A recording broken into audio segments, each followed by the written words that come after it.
Part 2, Unit 22, Gateway. Among the most fascinating natural temperature-regulating behaviors are those of social insects such as bees and ants. These insects are able to maintain a nearly constant temperature in their hives or mounds throughout the year. The constancy of these microclimates depends not just on the location and insulation of the habitat, but on the activity of the insects in the colony. When the surrounding temperature increases, the activity in the hive decreases, which decreases the amount of heat generated by insect metabolism. In fact, many animals decrease their activity in the heat and increase it in the cold, and people who are allowed to choose levels of physical activity in hot or cold environments adjust their workload precisely to body temperature. This behavior serves to avoid both hypothermia and hyperthermia. Exercise 1.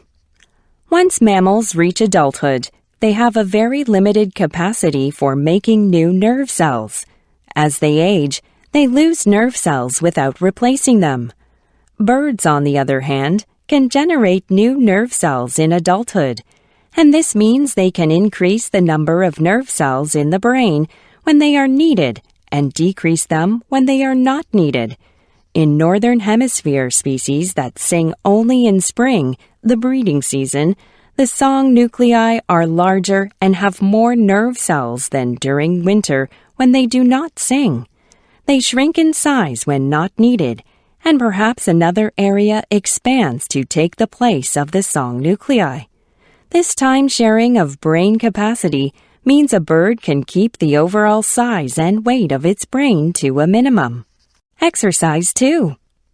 Stress responses in adult animals are profoundly affected by prenatal stress and variations in maternal care. Mothers providing low maternal care tend to have high stress responsiveness, as do their offspring when they become adults. However, offspring cross-fostered to other mothers show patterns of stress responsivity more similar to that of their foster mothers. Such results suggest that stress responsivity and maternal care are influenced by early experiences as well as genetic factors. Such regulation is seen in other mammals and even plants. Exercise 3. Granville T. Woods was born in Columbus, Ohio, on April 23, 1856, to free black parents. He only attended school for a few years before dropping out and spending his time working. As a teenager, Woods held a variety of jobs, including a laborer in a steel mill, a railroad worker, and an apprentice in a machine shop. Woods' passion, however, was electrical engineering. Woods read and studied the subject relentlessly. Like many other black inventors, however, he had difficulty finding work that matched his skills. In the 1880s, after years of frustration, Woods decided to take his life in a new direction.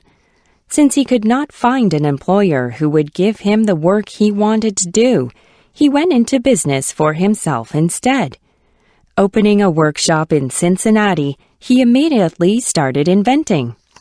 Exercise 4. Some scholars recommend we focus on questions that are easy to answer. This criterion is not without logic. Study of the fundamentally unknowable is futile and should be avoided. However, the larger danger lies in pointlessly looking under the light when the object sought lies in darkness, but could with effort be found. Large parts of social science have already diverted their focus from the important to the easily observed, thereby drifting into trivia. Einstein's general theory of relativity proved hard to test. So should he have restrained himself from devising it?